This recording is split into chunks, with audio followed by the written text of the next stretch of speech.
묵상교하심으로 새벽 예배를 시작하겠습니다. 하나님 감사합니다. 오늘도 우리에게 새날을 주시고 예배케 하신 은혜에 감사합니다. 오늘 이 하루도 주와 동행하는 하루가 되게 하시고 주님을 기쁘시게 하는 하루가 되도록 인도해 주옵소서.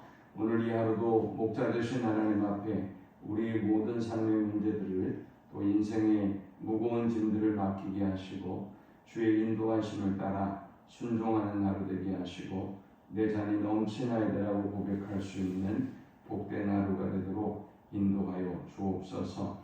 오늘도 혼란스럽고 또 복잡한 세상 가운데 주의 백성들에게 길과 진리와 생명이 되어 주옵소서. 오늘도 우리 생각하는 것보다 또 간구하는 것보다 넘치도록 응답하실 하나님을 찬양합니다. 예수님의 이름으로 기도합니다. 아멘. 찬송 212장 드리겠습니다. 겸손히 주를 섬길 때 괴로운 일이 많으나 구주여 내게 힘주사 잘 감당하게 하소서. 인자말을 가지고 사랑을 강화시키며 갈 길을 잃은 우리를 잘 인도하게 하소서. 구주의 귀한 인내를 깨달게 하시고 굳건한 믿음 주셔서 늘 승리하게 하소서. 장래의 영광 비추사 소망이 되게 하시며 구주와 함께 살면서 참 평강 얻게 하소서. 아멘. 오늘 이 시간에 주시는 살아계신 하나님의 말씀은 구약성경 욥기 15장 1절에서 16절의 말씀입니다. 욥기 15장 1절에서 16절의 말씀 우리 한 목소리로 합독하겠습니다. 대만 사람 엘리바스가 대답하여 이르되 지혜로운 자가 어찌 헛된 지식으로 대답하겠느냐? 어찌 동풍을 그의 복부에 채우겠느냐? 어찌 도움이 되지 아니하는 이야기 무익한 말로 변론하겠느냐? 참으로 내가 하나님을 경외하는 일을 그만두어 하나님 앞에 목도하기를 그치게 하리라. 내 죄악이 내 입을 가르치나니 내가 간사한 자의 혀를 좋아하는구나. 너를 정죄한 것은 내가 아니요 내 입이라. 내 입술이 내게 불리하게 증언하느니라. 내가 제일 먼저 난 사람이냐? 산들이 있기 전에 내가 출생하였느냐? 하나님의 오묘하심을 내가 들었느냐? 지혜를 홀로 가졌느냐? 내가 아는 것을 우리가 알지 못하는 것이 무엇이냐? 내가 깨달은 것을 우리가 소유하지 못하는 것이 무엇이냐? 우리 중에는 머리가 흰 사람도 있고 연로한 사람도 있고 내 아버지보다 나이가 많은 사람도 있느니라. 하나님의 위로와 은밀하게 하시는 말씀이 내게 작은 것이냐? 어째 내 마음에 불만스러워하며 내 눈을 번뜩거리며 내 영이 하나님께 분노를 터뜨리며 내 입을 놀리느냐? 사람이 어찌 깨끗하겠느냐? 여인에게서 난 자가 어찌 의롭겠느냐? 하나님은 거룩한 자들을 믿지 아니하시나니 하늘이라도 그가 보시기에 부정하거든 하물며 악을 저지르기를 물마심같이 하는 가증하고 부패한 사람을 용납하시겠느냐? 아멘. 엘리바스는 원래 첫 번째 조언을 보면 굉장히 부드럽게 조언을 했던 사람입니다. 그러나 욥이 이 세 친구들과의 논쟁을 하는 것을 보면서 굉장히 화가 났던 것 같습니다. 이제 이 엘리바스의 두 번째의 논증에 보면 굉장히 화가 나는 모습이 역력합니다.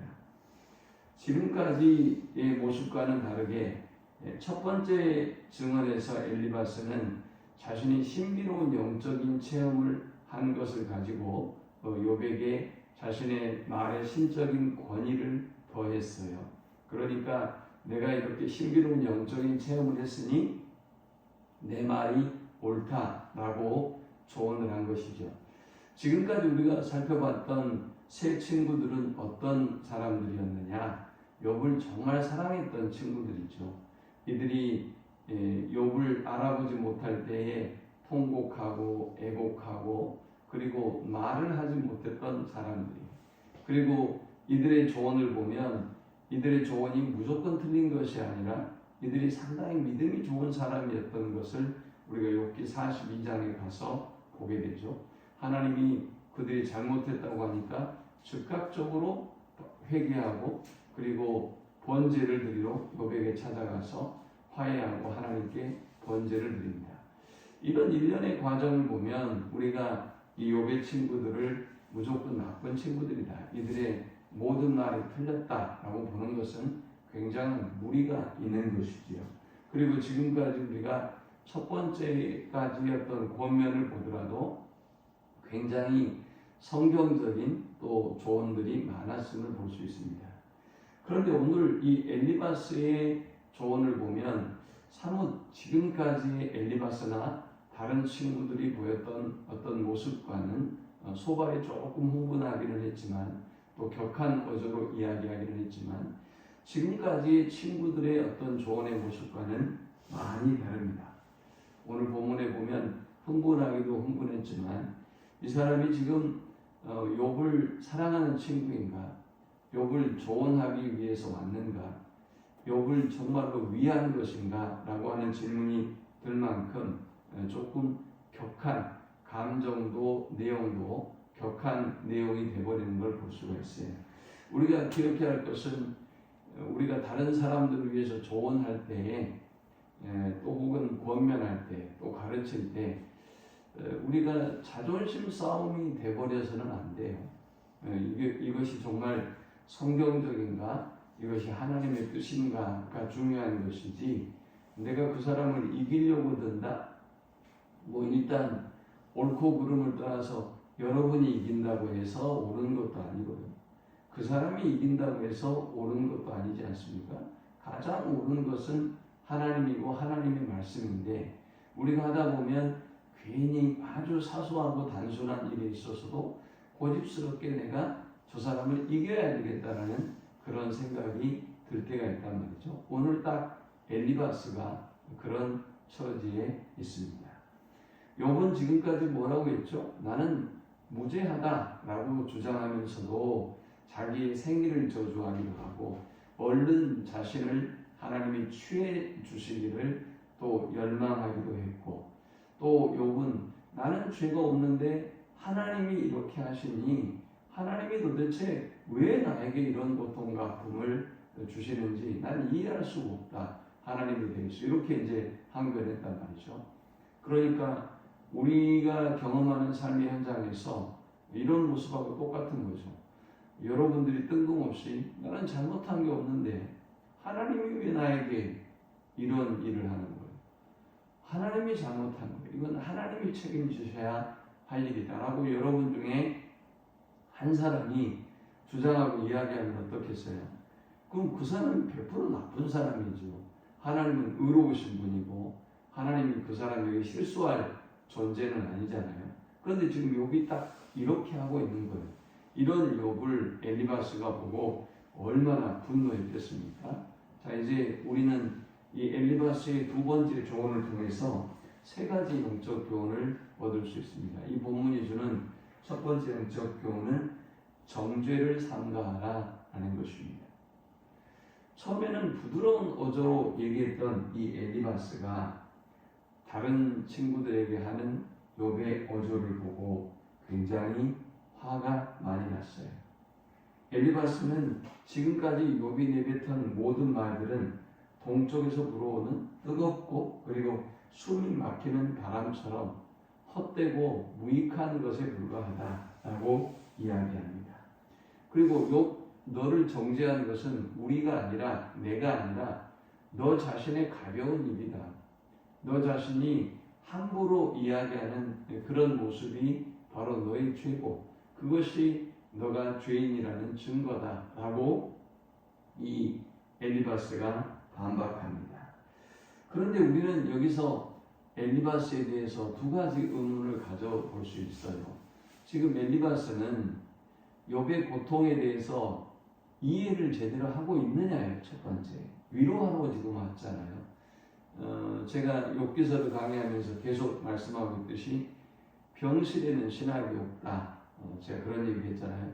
아니 지금 아파가는 사람이 아파서 죽어가는 사람이 무슨 다른 신학을 가질 수가 있고 무슨 어떤 하나님에 대해서 자기 입술과 모든 생각을 지킬 수가 있겠어요. 욥은 지금 하나님을 부인하지 않은 것만 해도 다행인 거죠. 그의 생각 속에 그의 입술 속에서 5만 가지 생각과 5만 가지 말들이 막 나올 수 있고 또 나왔던 거예요, 욥이. 그런데 이러한 욥의 모습을 보면서 엘리바스가 이제 분노하고 있는 겁니다. 그런데 역으로 생각해 보면 엘리바스는 욥의 고통과 아픔을 지금 이해하고 있는 걸까요? 여러분이 지금 암으로 죽어가는 사람을 보면서 여러분이 무슨 신학을 얘기하고 네가 잘못 믿었니 어쨌니 이런 얘기하고 있으면 그게 그 상황에 맞는 거겠냐고요. 근데 지금 엘리바스는 욥에게 그렇게 말하고 있어요. 또 엘리바스는 욥에게 일어나는 이 어떤 고난의 이유, 목적에 대해서 전혀 알지 못하잖아요, 자신도. 그런데 이 사람은 욥에 대해서 함부로 정죄의 말을 내뱉어요. 우리 그리스도인들이 가장 쉽게 범하는 오류가 이거예요. 결과를 보고 욥을 정죄했어요. 너에게 지금 고난과 어려움이 있는 것은 하나님이 너를 치신 것이다. 너가 교만해서 너 자신의 모습을 못 보는 것뿐이지 분명히 네가 죄가 있기 때문에 하나님이 그러신다라는 단순한 인과율의 원리로 욥을 공격하고 있단 말이죠. 그러므로 우리는 다른 사람을 정죄하는 일을 삼가해야 심판하는 일은 하나님이 하실 것이기 때문에 우리는 하나님께 맡기고 그 영혼을 위해서 기도하고 우리가 그 영혼을 위해서도 권면할 때도 하나님의 말씀이 근거해서 정중하게 말씀대로 조언하면 되는 것이지 싸우려고 들 필요도 없고 또 이기려고 들 필요도 없는 것이죠. 하나님이 진리이기 때문이죠. 두 번째 우리가 이 본문을 통해서 얻을 수 있는 영적 교훈은 지혜를 자랑하지 말라라는 것입니다.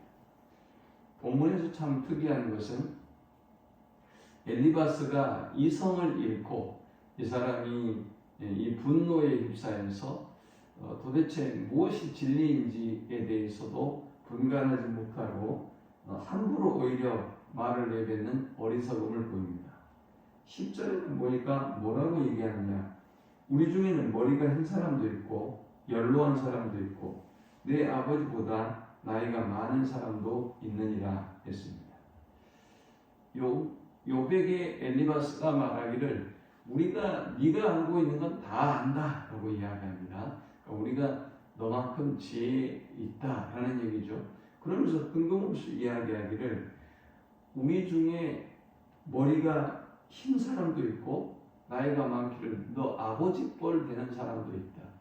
근데 네가 그렇게 건방지게 교만을 떨면 되겠느냐라고 이야기하는 것이죠. 물론 연륜과 지혜는 굉장히 중요한 일이죠. 그 속에서 배워야 할 것들도 굉장히 많죠. 그러나 또 역으로 보면 연륜이 있고 나이가 많다고 해서 옳은 것은 아니죠. 그런데 엘리바스는 처음에 뭘 자랑했죠? 내가 영적인 체험을 한 사람이야.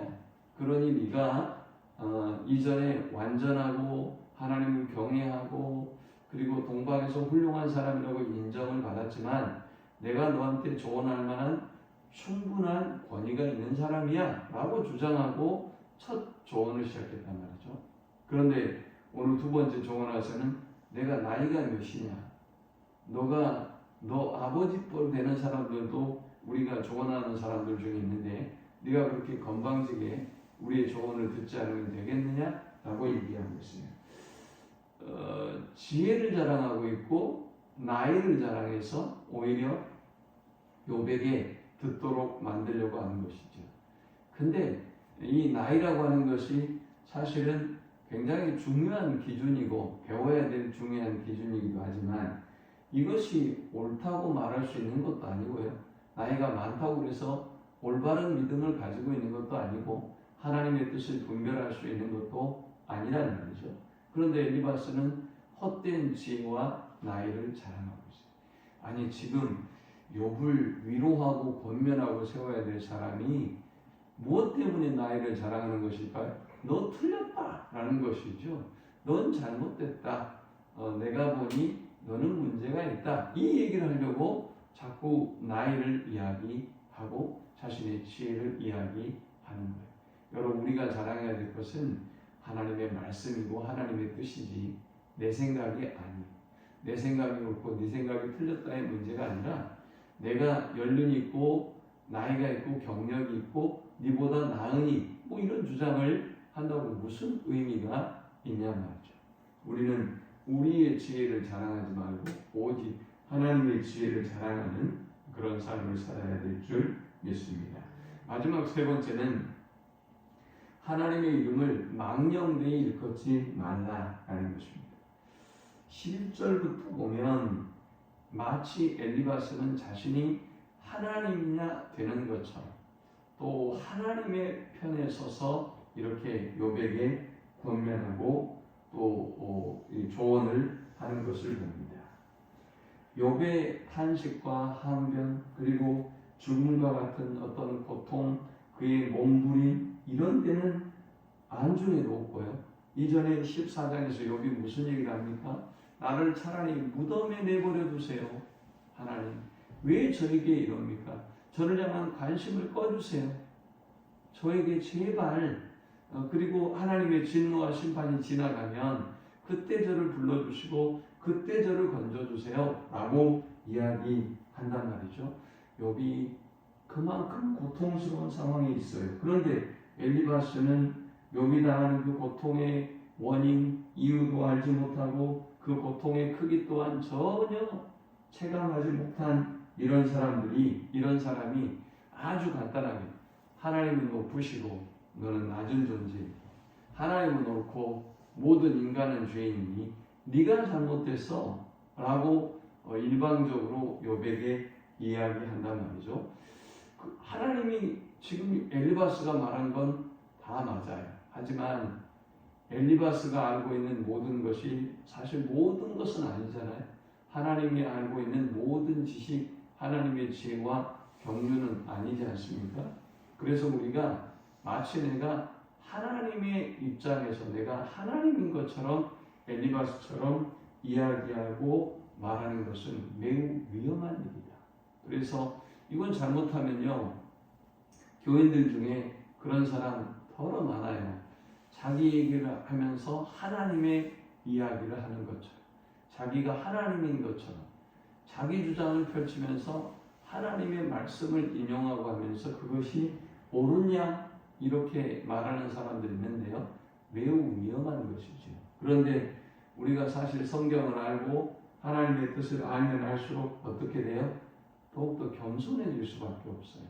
우리가 하나님의 말씀에 대해서 무지함을 알고 더욱더 겸비해진단 말이죠. 오늘도 그런 마음으로 내가 혹이 하나님의 이름을 망령되이 사용하고 있지는 않는지, 내가 혹이 내 주장과 나를 하나님의 말씀에 맞춰야지, 내 생각에 하나님의 말씀을 맞추기 위해서 하나님의 말씀과 하나님의 뜻을, 하나님을 망령되이 일컫고 있지는 않는지 돌아보면서 항상 겸손하게 하나님을 경외하고 섬기는 우리 모두가 되시기를 축원합니다. 하나님 감사합니다. 귀한 말씀을 통해서 은혜받게 하시고 깨닫게 하심을 참으로 감사합니다. 오직 하나님만 높이고 경외하는 삶을 살아가는 저들이 되게 하여 주옵소서. 우리의 지혜를 자랑하지 않게 하시고 우리의 입술을 통해서 오직 하나님만 높이고 찬양하는 저들이 되게 하여 주옵소서. 예수님의 이름으로 기도합니다. 아멘. 지금은 우리 주 예수 그리스도의 크신 은혜와 성부 하나님의 극진한 사랑과 성령의 노보교통 충만케 하심, 하나님 앞에 항상 우리 자신의 교만한 모습을 돌아보며 겸손히 하나님만 높이고 경배하는 삶을 살기를 소망하는 모든 주의 백성들의 머리 위에 이제부터 영원토록 함께 있을지어다. 아멘.